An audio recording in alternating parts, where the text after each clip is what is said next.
If you ever see a Tesla with a small dent in the middle of the trunk, that person probably opened their trunk in a small garage and hit the ceiling. So to avoid that yourself, you can set your trunk height.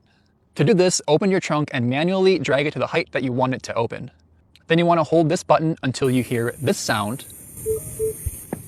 And now, whenever you open your trunk, it'll only open to this height that you set it at.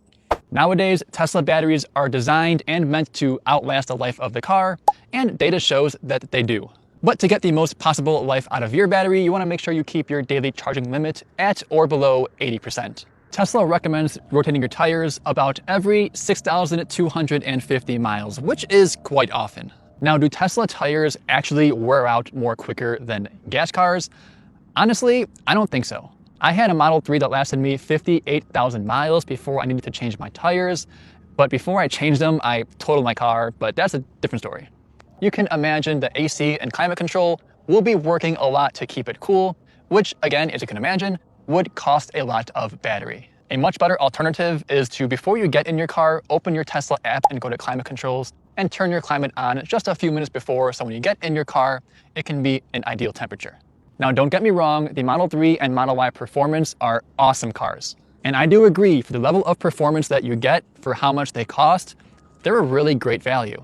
But if you're buying a Tesla for your daily driver, you just might not need that level of performance, which is great for storing things, but not so great if you park in a tight space or a small garage. I've been using FSD on and off for the last 3 years. It's amazing how far it's come, and I believe it is fully close to being 100% autonomous.